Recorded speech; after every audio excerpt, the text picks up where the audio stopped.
Welcome to EagleAir TV. I'm Lucas Finger. This episode features free lunch, wildfires, volleyball, and furry friends.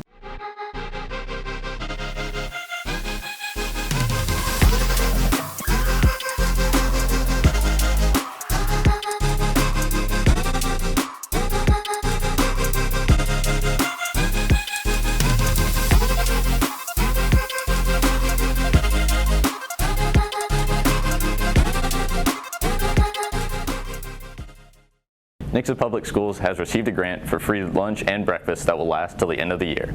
Lily Maggard tells us more. Nixa High School has received a grant from the USDA to provide every student with free lunch and breakfast. Bridget Blankenship, General Manager for Sodexo Director of Food Services, says the grant is helping students. The grant is a huge benefit to all of our families in the community. It allows all the students in school and for virtual learners at home to take advantage of free breakfast and free lunches every day. When we calculate the math on what it does per student financially, it's $500 a school year. So that's a huge benefit financially, and also for the health and wellness of the students too, because we realize that we don't always have access to fruit and vegetables at home when money is tight and times are hard, but with this opportunity, students can eat fruits and vegetables every day.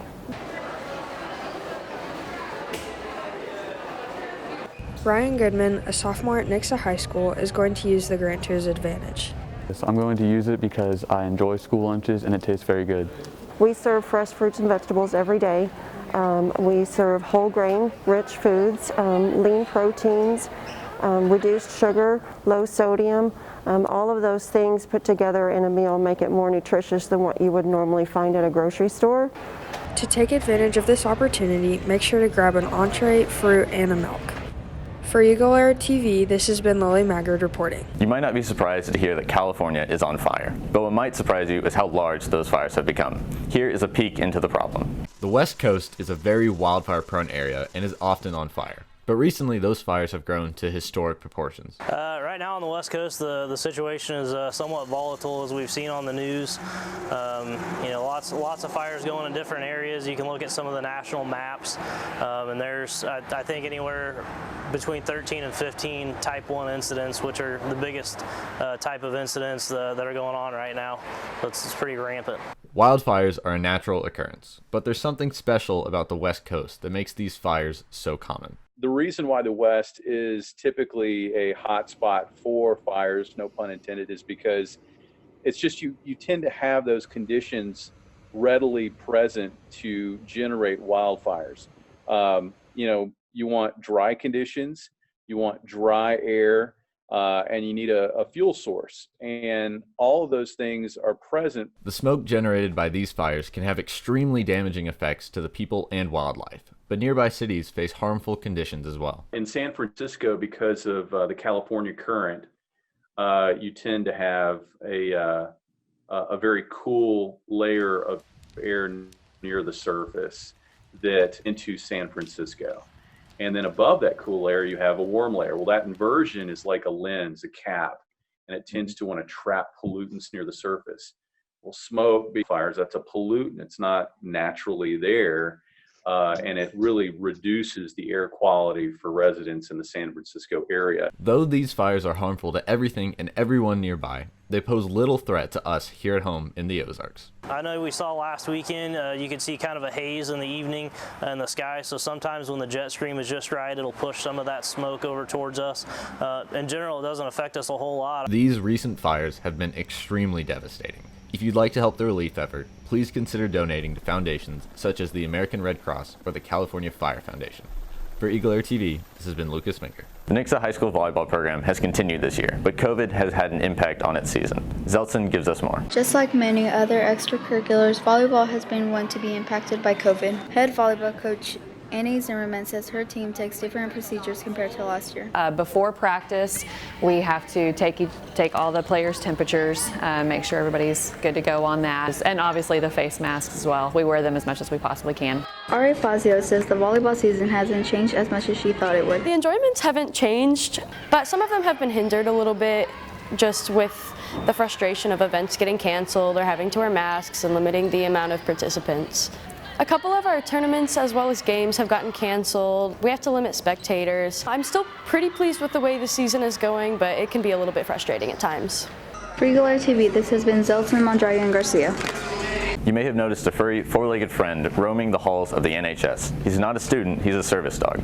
El Justice introduces us to Makana. Nixa High School has a few dynamic duos. One that barely gets recognized is Seth Novak and his service dog Makana. Seth's mom, Jennifer Novak, says there was an extensive training process for Makana. Physically living with us, we've had him for about a year. They have been working together for about a year and a half to almost 2 full years before he came to stay with us physically. He was trained before I even met him. He is actually trained dual purpose. So one of his purposes is for Seth's stability and mobility.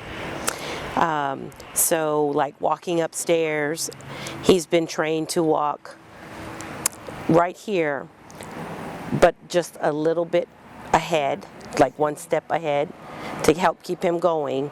But if he falters, he'll catch him by going backwards. His other purpose is for Seth's autism. So if he starts to get anxious or if he starts to get overwhelmed, he has been trained to do something called compression comfort, and that's where he will lay across Seth to just kind of calm him down. Junior Riley Contner says she loves seeing Seth and Makana together. Honestly, I don't really notice it, but like when I see Seth walk in, it makes me happy to see like a dog and him having like a companion.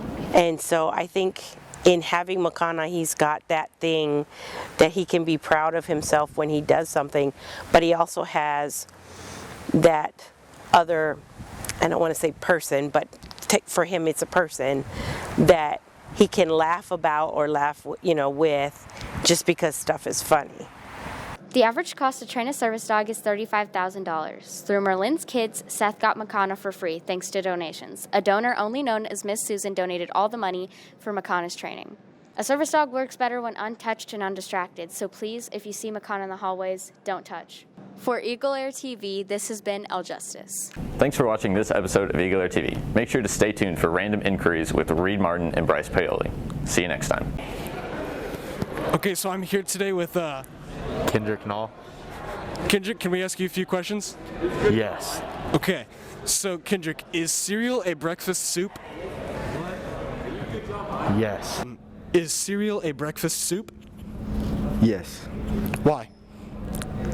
Because milk is a sauce. Is cereal a soup? More like a broth. No. Why not? Because it's cereal. You put milk in it, and milk's not a part of soup. Okay. Is a hot dog a sandwich? Yes. Yes. Good answers. Meat between 2 buns, man. Is hot dog a sandwich? No. Why not? Because there's no hamburger meat. So should I tell my parents that I'm adopted? Nah. Why not? I think that would be too hard on them. You think so? Yeah. So should I tell my parents that I'm adopted? No. Why not? Because that's unethical.